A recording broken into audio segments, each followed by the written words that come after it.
Step up. Cast aside these attacks on my personal religion. Jack, you should be ashamed of yourself.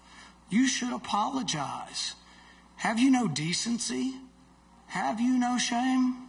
Why did he freely join a group known for mocking or making fun of people of faith? And secondly, when is it ever a good idea to tie up a woman and ask her to kneel before a false idol, your God that you call Aqua Buddha? Those are two fundamental questions I hope we get answered here tonight. You just out and out lie because you have nothing to stand on. Run a race as a man. Stand up and be a man instead of just calling me names. You don't have the guts to stand by your positions, because once you get out there and put them out there and you realize you can't sell them and get elected on them, you step back from them. You told me to stand up and be a man. Have the guts to stay by your positions. And, you know, Jack, you know how do we tell when you're lying? It's when your lips are moving, okay?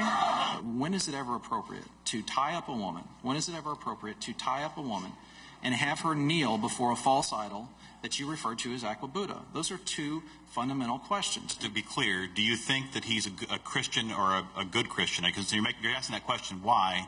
What is your conclusion? I don't have a conclusion about it. I know that his wife is a deacon in their church, and I don't think that's the issue. The issue is that why did he join a group?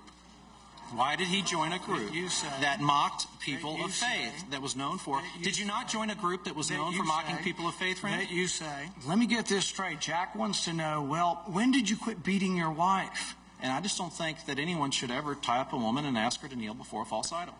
30 seconds, Rand Paul, then we'll move on. I give up. How do you argue with somebody who has no logic and makes no logical sense, who makes up stuff to accuse me of from 30 years ago in college? I mean, it is absolutely absurd to even have a conversation with you. You demean the state of Kentucky. You embarrass yourself. In about 16 days, the voters of Kentucky have an important choice to make. And elections are about choices. And we have one here between myself, who would put Kentucky first, and someone like Rand Paul, who fundamentally doesn't understand the Commonwealth of Kentucky. When this debate ends, you'll notice that I will not be shaking his hand tonight. I will not shake hands with someone who attacks my religion and attacks my Christian beliefs.